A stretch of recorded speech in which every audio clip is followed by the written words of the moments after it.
안녕하세요. 고려대학교 행정학과 교수 정일입니다. 저는 주로 사회정책에 대해서 연구하고 있습니다. 이번 강의에서는 인과관계와 상관관계의 차이에 대해서 알아보도록 하겠습니다. 우리는 평소에 상관관계를 인과관계로 오인하여 많은 실수들을 하곤 합니다. 이러한 경우에 우리에게 해가 되는 잘못된 판단과 선택을 할 수 있습니다.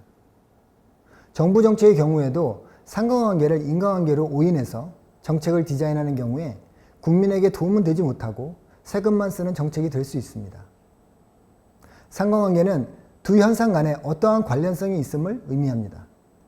반면에 인과관계는 하나의 현상이 다른 현상에 직접적인 영향을 주는 의미 있는 관계를 말합니다. 그러므로 우리가 평소 인지하는 상관관계가 실제로는 인과관계가 아닌 경우가 많이 있습니다. 이번 강의에서는 사례를 통해서 인과관계와 상관관계가 어떻게 구분될 수 있는지 같이 이야기해 보도록 하겠습니다. 서울에 있는 학군지로 이사 가면 내 아이가 좋은 대학에 갈 가능성이 높아질 수 있다고 생각하시나요? 대한민국 학부모라면 누구나 관심을 가지는 질문일 것입니다. 이 질문에서 원인은 서울에 있는 학군지에서 공부하는 것이고 결과는 좋은 대학에 갈 가능성을 높인다입니다. 과연 그럴까요? 보시는 예는 평준화 지역 일반고의 서울대 진학률 차이를 보여주는 도표입니다. 고3 학생 1000명당 서울대 입학생 수가 가장 높은 지역 10곳을 보여주고 있습니다. 특히 서울 지역에 위치한 학군지로 꼽히는 구들이 상위 10개 지역 중 5곳을 차지하고 있습니다. 이 도표는 지역과 서울대 진학률 사이의 상관관계를 보여주고 있습니다. 만약 이 도표를 보고 서울 지역의 학군지로 이사하는 것이 자녀의 서울대나 명문대 진학률을 높이는 것이라고 생각하신다면 이것은 상관관계를 인과관계로 착각하는 것일 수 있습니다. 서울의 학군지가 명문대 진학률을 높여주는 것이 아니라 학업 성취율이 높은 학생들이 서울의 학군지로 중고등학교 시기에 이동하였을 가능성이 크기 때문입니다. 만일 자녀의 학업 성취도는 고려하지 않으면서 자녀를 위해 서울의 학군지로 맹목적으로 이사한다면 많은 시간과 돈을 낭비하는 것일 수 있습니다. 정부의 국정 운영 능력을 키우면 국민 행복이 증진될 수 있을까요? 이러한 질문은 많은 정치인들이 관심 있어 할 수 있습니다. 이 질문에서 원인은 정부의 국정 운영 능력이고 결과는 국민 행복입니다. 과연 인과관계가 있는 것일까요? 다음은 한 학술 논문에서 국가별 국정운영 능력과 국민행복 사이의 관계를 그림으로 보여주는 것입니다. X축은 국정운영 능력을 낮은 수준에서 높은 수준으로 표시하였고 Y축은 국민의 행복 정도를 낮은 수준에서 높은 수준으로 표시하였습니다. 해당 그림의 단순 상관관계를 인과관계로 오인해서 새로운 정부가 국정운영 능력을 높이는 것이 국민의 행복을 높이는 것이라고 생각하고 관련 정책을 추진한다면 예상하는 효과를 못 얻을 수 있습니다.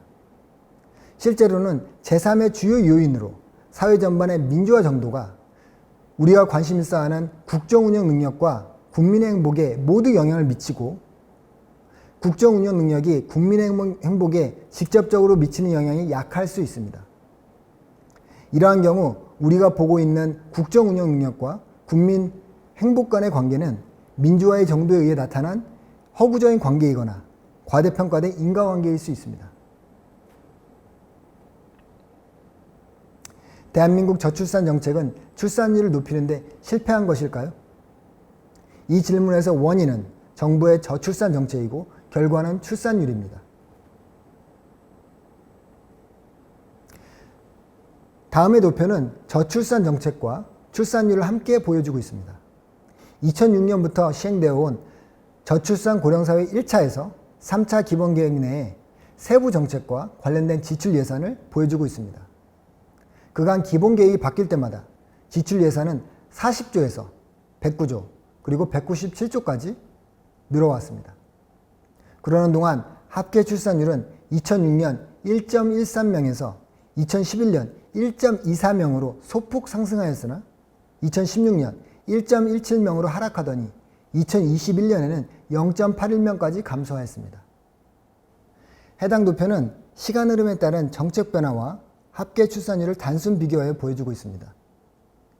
만일 1차 기본계획은 합계 출산율을 높이는 데 어느 정도 기여하였으나 2차와 3차 기본계획은 완전히 실패하였다고 결론을 내린다면 이는 단순한 정책 전후의 상관관계를 인과관계로 잘못 확대 해석한 것이라고 볼 수 있습니다.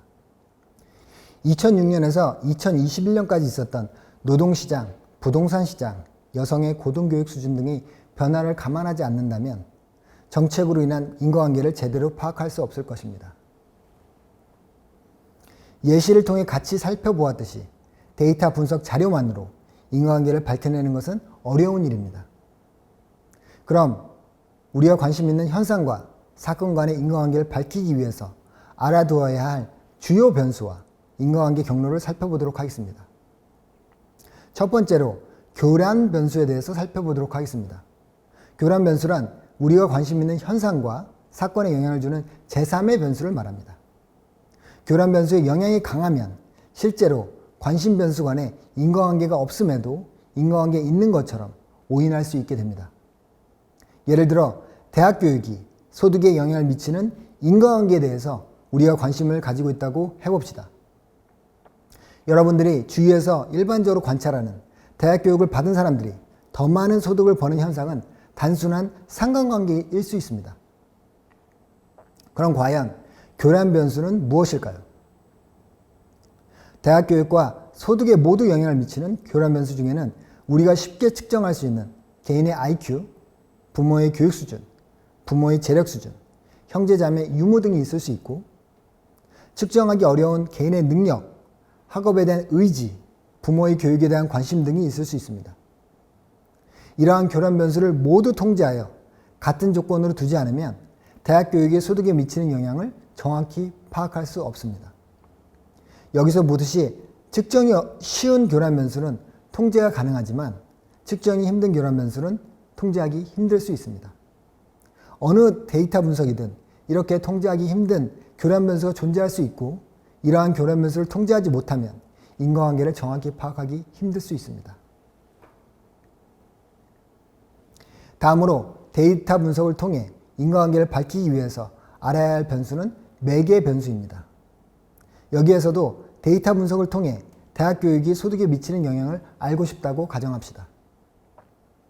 대학 교육이 소득에 직접적인 영향을 미치기도 하지만 대학 교육 후에 개인이 선택한 결혼이나 출산, 그리고 어떤 직업을 가진지 통해 소득에 영향을 미치기도 합니다. 이렇듯 대학 교육과 소득 간의 인과 경로 중간에 위치한 변수를 매개 변수라고 합니다. 이러한 매개 변수를 통제하느냐 아니면 통제하지 않느냐에 따라서 대학 교육의 소득에 미치는 영향이 크게 또는 작게 측정되어 오해를 불러올 수 있습니다. 마지막으로 데이터 분석을 통해 인과관계를 밝히기 위해 알아야 할 변수는 조절 변수입니다.